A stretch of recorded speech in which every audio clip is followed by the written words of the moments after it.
Hi welcome to my channel. Upcoming ప్రోమోలో ఆకాష్ శరత్ చంద్రకి ఎలాంటి twist ఇచ్చాడో ఈ ప్రోమోలో చూద్దాం. ప్రోమోలో అయితే ఆకాష్ తెచ్చిన వాటర్ బాటిల్లోని ఓట్కాని అది ఓట్కాని తెలియక అపూర్వ, నక్షత్ర, భూమి ఇలా ఒకరి తర్వాత ఒకరు తెలియకుండానే ఓట్కాని తాగేస్తారు.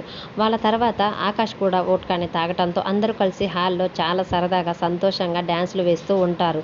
ఈలోపు అక్కడికి శరత్ చంద్ర వచ్చి మత్తులో డ్యాన్స్ వేస్తున్న అపూర్వ వాళ్ళందరినీ చూసి వాళ్ళతో పాటు ఉన్న ఆకాష్ని కూడా చూసి చాలా కోపంతో ఆపండి ఇంకా అని అంటూ ఉంటాడు. తర్వాత వెంటనే రే గగన్, నువ్వు మా ఇంటికి ఎందుకు వచ్చావురా, దేనికి వచ్చావురా అని కోపంగా శరత్ చంద్ర గగన్ని అడుగుతూ ఉండేసరికి అప్పుడు గగన్ అయితే కూల్ మామ్స్ కూల్, రేపు నేను భూమి కలిసి సత్యనారాయణ స్వామి వ్రతం చేసుకుంటున్నాం కదా అని అంటూ ఉండేసరికి నేను వ్రతానికి ఒప్పుకునేసరికి ఎంత ధైర్యం అంటే నా ఇంటికే నువ్వు నీ ఇష్టం వచ్చినట్టు ఇలా వచ్చిపోతావు, నా ముందే ఇలా చిందులు వేస్తావని శరత్చంద్ర కోపంగా గగన్తో అంటూ ఉంటాడు. అసలు నువ్వు ఎందుకు వచ్చావు, కారణం ఏంటి, అసలు ముందు నీ సంగతి ఏంటో చెప్పు, దేని కారణంగా నువ్వు ఇంటికి వచ్చావని శరత్చంద్ర కోపంగా ఆకాష్ని అడుగుతూ ఉండేసరికి అప్పుడు ఆకాష్ నేను చేయబోయే భూమితో పాటు సత్యనారాయణ స్వామి వ్రతానికి మా అమ్మ పక్కన మా నాన్న కూర్చోవాలని చెప్పడంతో భూమికి ఇంకా అపూర్వకి ఇద్దరికి కూడా తాగిన మత్తు వదిలినట్టుగా వెంటనే ఆకాష్ మాటలకి షాక్ అయ్యి ఆకాష్ వైపు చూస్తూ ఉంటే శరత్చంద్ర మాత్రం కోపంగా గగన్ వైపు చూస్తూ ఉంటాడు. తర్వాత వెంటనే కేపీ వైపు తిరిగి